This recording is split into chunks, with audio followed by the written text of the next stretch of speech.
For centuries, the idea of progress has functioned as a secular gospel. We were told that with each invention, each economic milestone, each scientific breakthrough, humanity was ascending. The future, always just around the corner, would be brighter, more rational, more humane.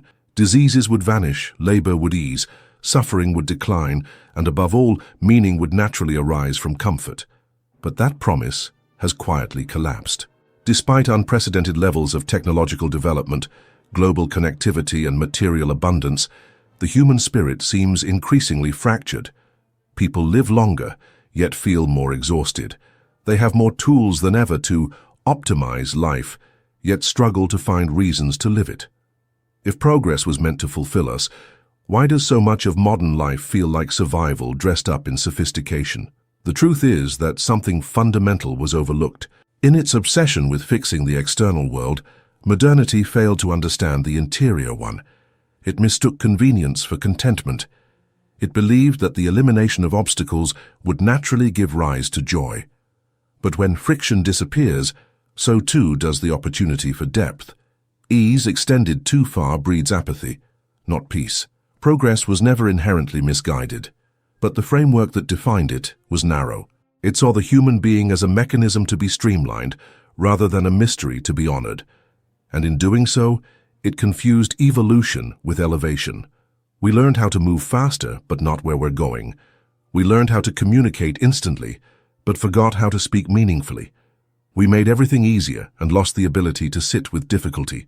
And now in the quiet spaces of our lives, late at night between distractions, beneath the surface of success, a question returns. Was this what we were promised?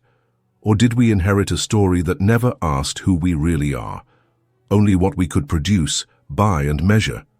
The modern world excels at improving conditions, but it rarely asks whether those conditions support the soul, and in that silence, the promise breaks, not loudly, not with collapse, but with a quiet, unshakable sense that something essential has been forgotten. Modernity prides itself on its achievements, and from a distance, the list is impressive. We have compressed distance through technology, conquered illness through medicine, automated labor, digitized memory, and designed tools that expand what once seemed like natural limits. But beneath these surface victories lies a quieter truth, one far less celebrated. The more modern life has expanded outward, the more it has hollowed inward. We are surrounded by connection, yet starving for communion. We are more informed than ever, yet less anchored in wisdom. We live in cities that never sleep and hearts that rarely rest. This is the paradox. The very systems meant to enhance life have come to obscure it.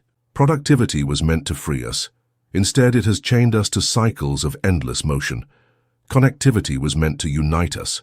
Instead, it has fragmented our attention, diluted our presence, and reduced intimacy to an algorithm. The modern individual lives in a strange state of contradiction, more powerful than ever in tools, more fragile than ever in spirit. We've gained efficiency and lost essence. We've replaced ritual with routine, reflection with reaction, silence with noise. It is not that progress failed. It succeeded on its own terms. But the terms were never written for the human soul. Because what the modern world optimizes, it also accelerates. And what it accelerates, it rarely questions. The speed of modern life is not neutral. It shapes perception. It reshapes value. It narrows time into urgency. And in that urgency, everything becomes a means, including us. We begin to live transactionally, not because we are shallow, but because the structure encourages it. Every interaction is filtered through utility. Every moment is silently asked, what can be extracted here? In this climate, contemplation feels like waste. Slowness feels like failure. Presence feels irresponsible. And so we drift. Not because we chose to, but because we forgot how not to. There is a quiet tension that settles early in life. Fear doesn't arrive with violence nor with clarity. It seeps in now through expectations, comparisons, timetables. You are taught to move forward, to improve, to keep pace. But the direction is never your own. From the first years, every moment is preparation for the next. School prepares for university. University prepares for the market. The market prepares for what exactly? The rhythm accelerates, but the purpose fades. We live in anticipation, trained to orient ourselves toward what's coming, not because it's meaningful, but because standing still has been framed as failure. Each day becomes a means to another. Each task, a step toward an undefined later that never quite arrives. Even rest is no longer rest. It is recovery for further productivity. In this structure, living becomes a form of deferral, a waiting room for a version of life that always remains slightly out of reach. And so, time fragments, not into presence but into progress, not into depth but into deadlines. No one questions the race. The exhaustion is normalized, the anxiety is medicalized, and the silence within is drowned beneath notifications, targets, and updates. The most dangerous part? The system rewards your compliance with just enough comfort to keep you from noticing the cost. But late at night, or in the brief moments between distractions, something surfaces, a quiet ache, not just of tiredness, but of disorientation, of not knowing where you are anymore or why you're moving at all. The human soul was not made for relentless momentum. It was made for rhythm, for pause, for presence, and yet modern life denies all three. Until one day, perhaps suddenly, perhaps slowly, you stop and realize you've been running toward a horizon that recedes as you approach, not because you were weak, but because the track was never meant to end. One of the greatest ironies of our time is that we have mastered the mechanics of communication, yet forgotten how to truly connect. We can reach anyone, anywhere, at any hour. We can see the faces of loved ones across continents. We can share thoughts, images, emotions instantly. And yet the depth of our interactions continues to shrink. Technology promised to eliminate distance, but what it removed in space, it replaced with noise. Constant presence became constant interruption. In the age of hyperconnection, silence is rare, and intimacy even rarer. Conversations are shortened, attention is divided, availability is confused with closeness. We speak more, but listen less. We share more, but reveal less. We are exposed, but not seen. The screen becomes a mirror in which we curate rather than confess. We shape identities for validation, not for truth. And slowly, we begin to measure our worth by the feedback we receive. Likes, views, responses, metrics in place of meaning. But even as the digital world expands, something ancient within us begins to wither. The need for presence, for slowness, for the kind of connection that doesn't require a signal but attention, not immediacy, but sincerity. The architecture of modern interaction favors breadth over depth, and in doing so it creates the illusion of relationship without the reality of it. We are never alone, and yet loneliness persists. Not because we lack people, but because we lack presence. Because to be with someone truly demands more than access. It demands vulnerability. It demands time. It demands the willingness to remain, even when there is nothing to say. But the pace of modern life discourages all of this. In distraction, we find escape from discomfort. In performance, we find safety from exposure. And in the end, we speak more than ever before, but leave the most important things unsaid. In an age where information is always within reach, thinking has become something we do less and less. We consume endlessly, not because we're curious, but because we're restless. Modernity has reframed knowledge not as a path toward wisdom, but as a form of stimulation, a way to stay occupied, a socially approved distraction. We move from one article to the next, one video to another, collecting facts, quotes, and insights, but rarely stopping long enough to be changed by any of them. It creates the illusion of understanding. We feel informed but not grounded, connected to everything yet anchored in nothing. Reflection requires time, but time has become scarce, or at least it feels that way. There's always another notification, another opinion to digest, another truth to confront too quickly. Even our moments of contemplation are interrupted by the temptation to know more, as if clarity could be achieved by volume. But knowledge, when consumed this way, loses its weight. It becomes superficial, something to display, to echo, to signal. And in that process, something deeper is lost, the space to let ideas transform us slowly, in silence. You might recall a moment, a line in a book you couldn't stop thinking about, a concept that stayed with you for days, not because it entertained you, but because it unsettled you. If something like that comes to mind, feel free to share it. A passage, a question, an idea that interrupted the rhythm of your day. Sometimes writing it down is enough to remember that it mattered, because not all learning happens when we absorb more. Sometimes it begins when we finally pause. There was a time when success was inseparable from virtue. To be wise, to be just, to live in alignment with one's values, these were once seen as signs of a life well lived. But modernity rewrote the terms. In its language, success became visible, quantifiable, external. Today it is measured in numbers, income, reach, recognition, in titles, in status, in things that can be counted, but not necessarily felt. And so, quietly, a shift occurred. We stopped asking who someone is. We started asking what they do, and beneath that, how much they're worth. Human value became entangled with productivity. Your usefulness, your output, your ability to contribute to the machine, these became the metrics of worth. It's subtle, but ever-present. You feel it in conversations that begin with, "So what do you do?" In the guilt that arises during moments of rest, in the way we apologize for not being busy enough, as if existing without performance were an act of failure. This logic penetrates deeply. Even in private, we judge ourselves by these standards. We internalize the script. If I am not producing, I am falling behind. If I am not visible, I am irrelevant. If I am not improving, I am failing. But beneath all this noise, a question stirs. What if we've been measuring the wrong things all along? What if your value has nothing to do with your output? What if the most meaningful aspects of your life, your kindness, your presence, your ability to listen or love, can never be monetized and never should be? It may sound simple, obvious even, but living as if it were true is quietly radical. Because in a world that celebrates constant striving, choosing to live from a different center, a quieter, more human one, requires a kind of courage that doesn't get applause. It requires a return, not to the past, but to something timeless, to a way of being that refuses to confuse price with value or achievement with meaning. Modern life depends on one thing more than we often realize, that we keep wanting more, wanting faster, wanting newer. Consumption is no longer just an activity. It has become an identity, a rhythm, a logic through which the self is expressed.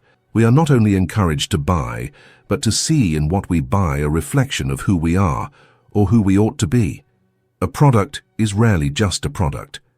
It is a signal of taste, of belonging, of success. But this logic is insatiable by design. The system cannot afford for you to feel content, because satisfaction halts movement. And without movement, the structure stalls. So a mechanism was perfected. Desire is manufactured not from lack, but from comparison, not from need, but from suggestion. And once implanted, it rarely rests. There is always a new version, a limited edition, an upgrade. The pleasure of acquisition fades quickly, but that fading is not a flaw.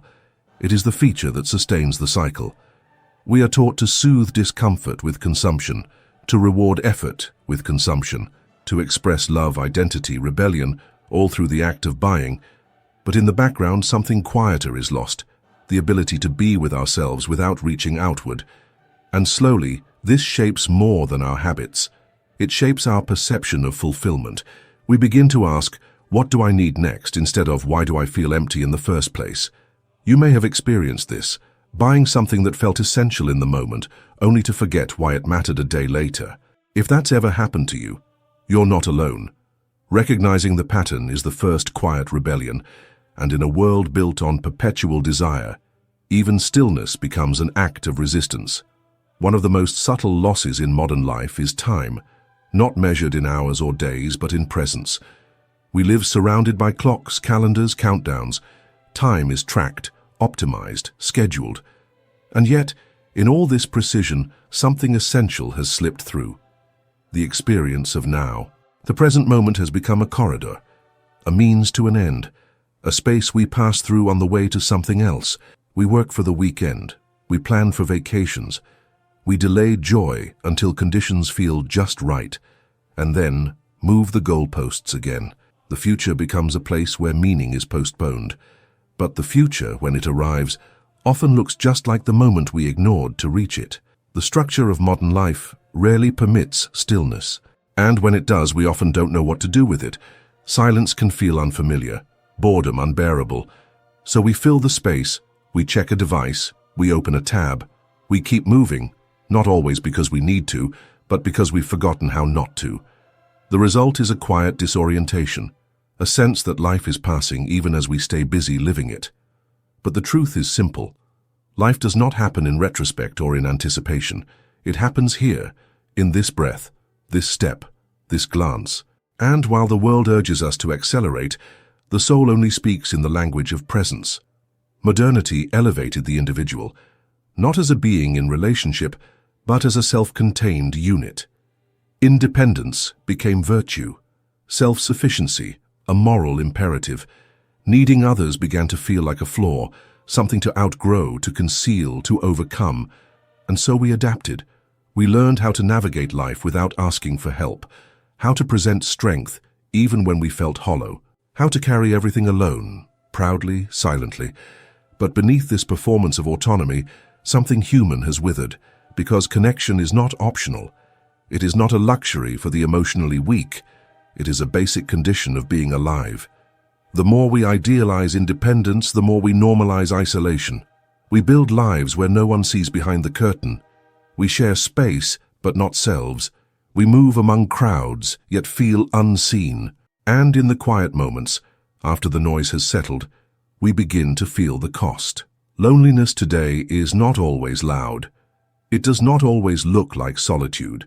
It often hides in schedules, in success, in busy lives that leave no room for being truly known. What we call freedom sometimes masks a deeper fracture, a world where bonds have been reduced to transactions and intimacy has been replaced by image. We were not made for this kind of distance. Even the strongest among us need presence, not just company but communion. A place where masks fall, where silence is shared, where being is enough. But the culture rarely teaches us how to create these spaces, and so we carry the weight alone until it begins to change us. Not all loneliness comes from being alone. Some of it comes from becoming a version of yourself that no one really knows. Amid all the noise, perhaps the most devastating silence is the one within. Modern life is full of invitations to look outward, to be informed, to be productive, to be visible. We are told who to be, what to pursue, what to fix, and slowly, almost imperceptibly, we stop asking who we are beneath all that. This disconnection doesn't happen abruptly.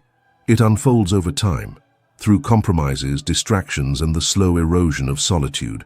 The self becomes background noise, intuition dims, desire becomes indistinct.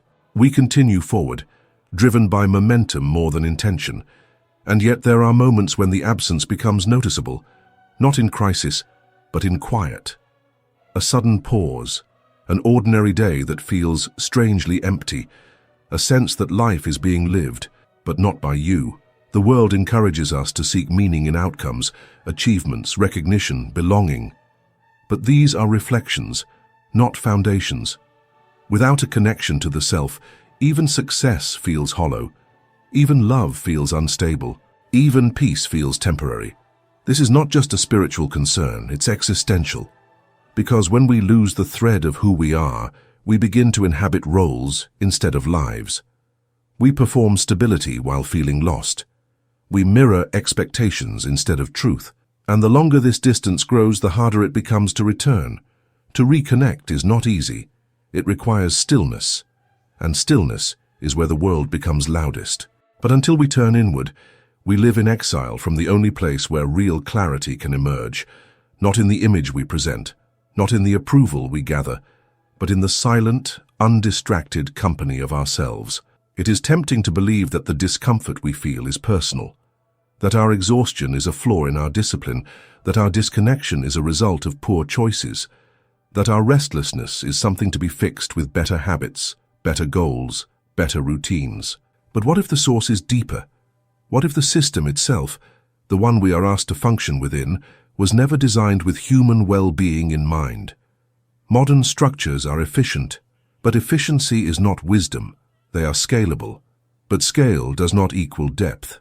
We inhabit institutions that reward performance over presence, markets that extract more than they nourish, cultures that celebrate visibility, not authenticity. In such a framework, people become functions. You are a role, a profile, a resource, something to be utilized, optimized, replaced. And slowly this logic seeps in. You begin to see yourself through the lens of utility. You evaluate your days by output. You measure your life by momentum. The result is not just burnout, it is a quiet existential erosion, a sense that even when everything is working, something essential is being lost. The dominant system thrives on movement.